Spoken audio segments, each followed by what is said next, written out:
Hi guys, in this video we have the Realme GT3, the new phone with the fastest charging ever.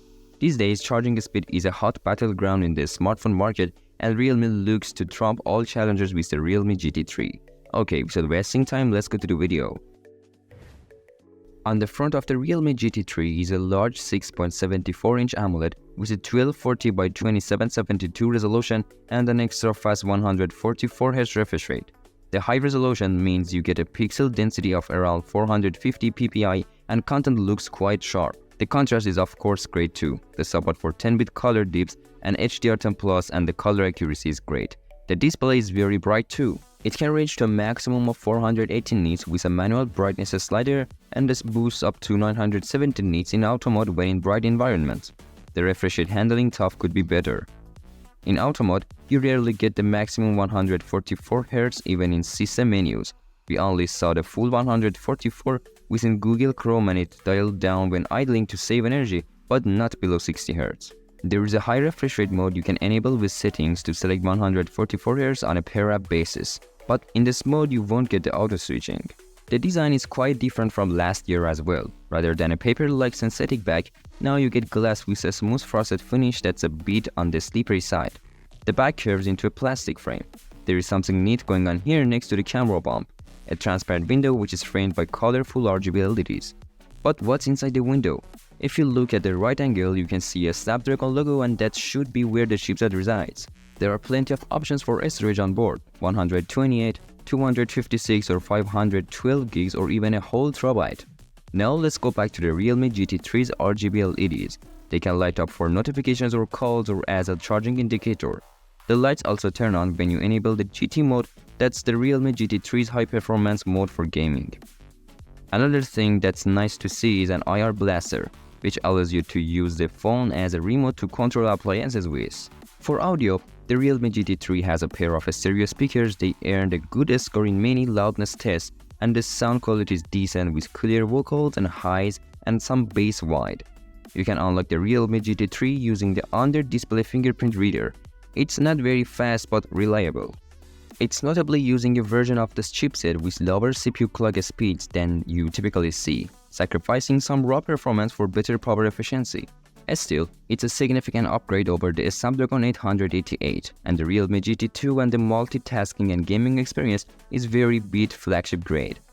The thermal management is excellent as well and the Realme GT3 maintained high and stable CPU performance throughout many prolonged stress tests.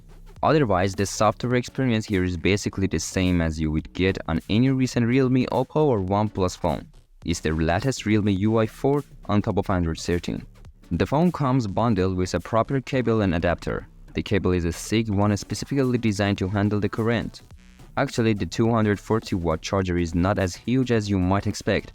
We only achieved the relatively compact size using gallium nitride technology. With this charging setup, we cannot even measure the speed on the same scales as most other phones. We were able to top up the GT3 from 0 to 100% in just 11 minutes. Just as impressive as how much you can get from just a couple of minutes plugged in 5 minutes we got 65% charge. But it's worth noting that the charging speed does taper off a bit as the battery warms up as seen on this graph. Perhaps because of the charging tech, Realme has reduced the battery capacity to 4,600 mAh compared to 5,000 last year. It's no problem tough. The GT3 was still able to score a great overall endurance rating of 117 hours in many proprietary tests. Guys, if you enjoyed this video so far, please don't forget to subscribe. Thanks. Now let's talk about cameras. The Realme GT3 has a 50 megapixel main cam with a new sensor, an 8 megapixel ultra wide, and the new 2 megapixel microscope camera. Photos from the main cam look good, better than last year's model could do. They are sharp and detailed with excellent dynamic range. The exposure is on the brighter side and the colors are on the warm side, lending a pleasant cozy vibe. Portraits taken with the main cam are nice. Subjects have detailed and colorful, and the edge detection is excellent. However, the exposure can be off at times with the subject coming out too bright looking. The ultra-wide canvas photos have lively colors and nice contrast, but they are low in detail and not too sharp. There's some noise and the dynamic range is limited. The microscopic cam is not something you see every day, and it's more interesting than a generic 2 megapixel microcam. It uses a LED flash to help expose the subject. The native magnification is 20 times, but you can go up to 40 digitally. You won't blow anyone away with the quality, but it's pretty neat overall. In low light conditions, the Realme GT3 will apply night mode processing automatically. There's also a dedicated night mode which produces basically the same results.